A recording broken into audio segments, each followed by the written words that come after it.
Himachal news times में आपका स्वागत है। हिमाचल की ताज़ा खबरें जानने के लिए हमारे चैनल को लाइक, शेयर और सब्सक्राइब करें। दिवाली पर सचिवालय कर्मचारियों को मिलेगी 20,000 तक प्रोत्साहन राशि, बैठक में फैसला। दिवाली के अवसर पर सचिवालय कर्मचारियों को 20,000 रुपये तक प्रोत्साहन राशि जारी की जाएगी। यह फैसला सचिवालय कर्मचारी सहकारी ऋण एवं बचत गैर कृषक समिति की बैठक में फैसला हुआ है। बैठक में अन्य बचत योजनाओं को भी जारी रखने का फैसला लिया गया।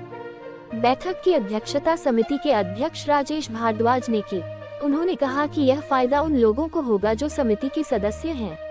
उन्होंने कहा कि सदस्यों को प्रोत्साहन राशि 25% भाग धन के हिसाब से वितरित की जाएगी। बैठक में विभागीय स्टोर खोलने के मामले पर भी चर्चा हुई। हिमाचल के 20 IAS, 10 IPS अधिकारी जाएंगे चुनाव ड्यूटी पर। हिमाचल प्रदेश के 20 IAS और 10 IPS अफसर चुनाव ड्यूटी पर जाएंगे। छत्तीसगढ़, राजस्थान, मध्य प्रदेश, मिजोरम और तेलंगाना में विधानसभा चुनाव होने जा रहे हैं। 7 से 30 नवंबर तक इन 5 राज्यों में विधानसभा चुनाव की प्रक्रिया चलेगी।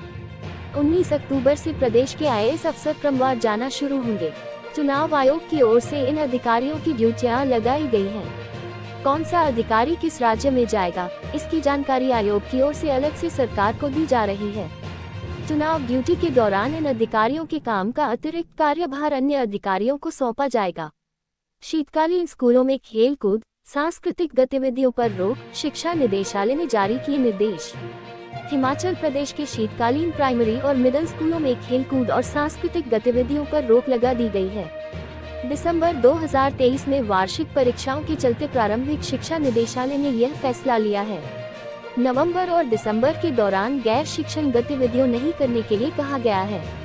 शिक्षा निदेशालय से जारी अधिसूचना में कहा है कि दिसंबर में तीसरी, 5वीं और 8वीं कक्षा की बोर्ड परीक्षाएं होनी हैं। अन्य कक्षाओं की वार्षिक परीक्षाएं भी दिसंबर के पहले सप्ताह में होंगी। ऐसे में स्कूलों में नवंबर और दिसंबर के दौरान खेलकूद और सांस्कृतिक गतिविधियां न की जाएं। ऐसी कोई भी गतिविधि न की जाए जिससे विद्यार्थियों की पढ़ाई प्रभावित हो। नवंबर और दिसंबर के दौरान पूरा ध्यान पढ़ाई पर लगाने के निर्देश दिए गए हैं। इंतजार खत्म, SPU मंडी ने जारी किया BA प्रथम वर्ष का परीक्षा परिणाम। सरदार पटेल यूनिवर्सिटी मंडी ने BA पहले साल का परीक्षा परिणाम जारी कर दिया है। इस परीक्षा परिणाम के मुताबिक पास और रीअपियर को मिलाकर कुल 65% छात्र छात्राएं अगली कक्षा में प्रमोट हुए हैं। इस परीक्षा परिणाम में केवल 24% ही पास हुए हैं। BTC DAV कॉलेज बनीखेत की छात्राओं का प्रदर्शन सराहनीय रहा है। DAV कॉलेज बनीखेत की छात्रा काजल पहले स्थान पर रही है, जबकि राजकीय कॉलेज पनारसा की मधु दूसरे स्थान पर रही। DAV कॉलेज बनीखेत की दीक्षा ने तीसरा स्थान प्राप्त किया है। विश्वविद्यालय की प्रति कुलपति प्रोफेसर अनुपमा सिंह ने सभी पास छात्र छात्राओं को बधाई दी है। उन्होंने कहा कि छात्र छात्राएं अपने लॉग इन पर रजिस्ट्रेशन नंबर और पासवर्ड में जन्मतिथि डालकर परिणाम देख सकते हैं। ये परीक्षाएं मई-जून 2023 में आयोजित की गई थी। इन परीक्षाओं में 16,019 छात्र छात्राओं ने भाग लिया था। मुख्यमंत्री सुखविंदर सुक्खू बोले, हिमाचल में 4 हेलीपोर्ट से शीघ्र शुरू होंगी उड़ानें। मुख्यमंत्री सुखविंदर सिंह सुक्खू ने कहा कि चंबा, पालमपुर, रक्कड़, कांगड़ा और रिकांगपिओ हेलीपोर्ट के लिए किफायती हवाई किराए पर हेलीकॉप्टर सेवाएं शीघ्र ही शुरू होने वाली हैं। उन्होंने कहा कि यह हेलीपोर्ट उड़ान योजना में चिन्हित किए गए हैं। हवाई उड़ानें शुरू होने से दूरदराज और दुर्गम क्षेत्रों के लोगों के लिए बेहतर सुविधा मुहैया हो सकेगी। इस फैसले से पर्यटन को भी बढ़ावा मिलेगा। मुख्यमंत्री ने कहा कि नई हेलीकॉप्टर सेवाएं पर्यटन और स्थानीय लोग दोनों के लिए वरदान साबित होंगी।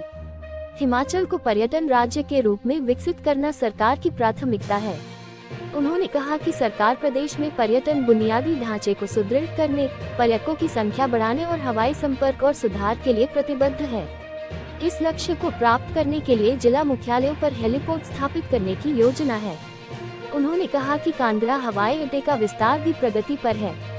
PM से मिले पूर्व मुख्यमंत्री जयराम ठाकुर, आपदा से निपटने के लिए प्रदेश को अधिक मदद देने का किया आग्रह। नेता प्रतिपक्ष एवं पूर्व मुख्यमंत्री जयराम ठाकुर ने बुधवार को प्रधानमंत्री नरेंद्र मोदी से दिल्ली में मुलाकात की। जयराम ठाकुर ने बताया कि प्रधानमंत्री से प्रदेश में बारिश से हुई क्षति पर विस्तार से चर्चा हुई। उन्होंने केंद्र की ओर से प्रदेश को आपदा की घड़ी में दिए गए सहयोग के लिए व्यक्तिगत रूप से मिलकर प्रधानमंत्री नरेंद्र मोदी का धन्यवाद दिया। जयराम ठाकुर ने कहा कि हिमाचल के साथ प्रधानमंत्री नरेंद्र मोदी का व्यक्तिगत और भावनात्मक जुड़ाव रहा है। जयराम ने पीएम से प्रदेश को और अधिक मदद देने का आग्रह किया। प्रधानमंत्री नरेंद्र मोदी ने इस विषय पर सहानुभूतिपूर्वक विचार करने की बात कही। उन्होंने प्रधानमंत्री नरेंद्र को किरतपुर से सुंदरनगर 4 लेन के उद्घाटन के लिए हिमाचल आने के लिए निवेदन किया। जयराम ठाकुर ने कहा कि प्रदेश की ओर से घोषित आपदा राहत पैकेज में केंद्र का बड़ा हिस्सा है। राजीव बिंदल बोले, सीमेंट की बोरी 25 रुपये महंगी होने पर सरकार साधे है चुप्पी। भाजपा प्रदेशाध्यक्ष डॉक्टर राजीव बिंदल ने कहा कि सुक्खू सरकार जनता को झांसा देकर सत्ता में तो आ गई, लेकिन जनता को सरकार से धोखा के अलावा कुछ नहीं मिला है। पिछले 10 माह से पूरे प्रदेश में विकास के काम ठप पड़े हैं। सीमेंट के दाम 25 रुपये बढ़ चुके हैं और सरकार चुप्पी साधे हुई है।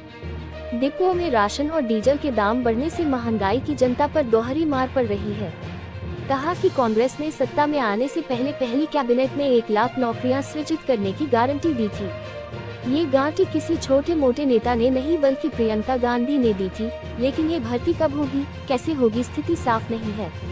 पुलिस प्रशासन की संपत्तियों का व्यावसायीकरण करने पर रोक। हिमाचल प्रदेश हाईकोर्ट ने पुलिस प्रशासन की संपत्तियों का व्यावसायीकरण करने पर रोक लगाने के आदेश जारी किए। न्यायाधीश अजय मोहन गोयल ने अपने आदेशों में ये सुनिश्चित करने को कहा है कि पुलिस अपने खेल मैदानों सहित अन्य संपत्तियों का व्यावसायीकरण कर दुरुपयोग न करे। मामले के अनुसार प्रार्थी मैसर्ज मान्या गारमेंट्स ने याचिका दायर कर पुलिस ग्राउंड चंबा का इस्तेमाल करने की अनुमति मांगी थी। प्रार्थी को 3 अक्टूबर 2023 को एसपी चंबा ने पुलिस ग्राउंड का व्यावसायिक गतिविधियों के लिए इस्तेमाल करने की अनुमति प्रदान की थी। इसके लिए 20,000 रुपये प्रतिदिन के हिसाब से कुल 3 लाख रुपये किराया देने का करार हुआ था। अनुमति मिलने के 9 दिन बाद पुलिस प्रशासन ने अनुमति वापस ले ली। इसका कारण प्रशासनिक बताया गया। प्रार्थी का कहना था कि उसने अनुमति मिलने के बाद ग्राउंड में दुकानें लगाने के लिए भारी राशि खर्च की है और उसे मिली अनुमति को वापस लेने का निर्णय एक तरफा लिया गया। कोर्ट ने प्रार्थी की दलीलों से असहमति जताते हुए कहा कि पुलिस ग्राउंड का इस्तेमाल व्यावसायिक गतिविधियों के लिए नहीं किया जा सकता, इसलिए प्रार्थी को कोई राहत प्रदान नहीं की जा सकती। मुख्यमंत्री सुक्खू बोले, पिछली सरकार ने जनमंच के नाम पर लोगों को ठगा। मुख्यमंत्री सुखविंदर सिंह सुक्खू ने कहा है कि पिछली सरकार ने हर चीज में जनता पर बोझ डाला है। राज्य पर 75,000 करोड़ रुपए का कर्ज डाला है और 10,000 करोड़ रुपए की देनदारियां छोड़ी हैं। सरकार ने जब राजस्व का रिकॉर्ड खंगाला तो यह बातें सामने आई हैं। सुक्खू ने कहा कि राजस्व मंत्री जगत सिंह नेगी ने बताया है कि 25,000 मामलों में रजिस्ट्री हुई है, पर इंतकाल नहीं हुए हैं।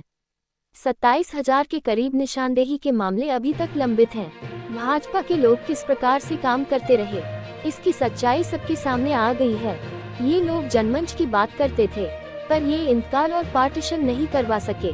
इस तरह के काम कई साल से नहीं हुए हैं। बुधवार को शिमला में पत्रकारों से अनौपचारिक बातचीत में मुख्यमंत्री सुखविंदर सिंह सुक्खू ने कहा कि पिछली भाजपा सरकार ने लोगों को ठगा है।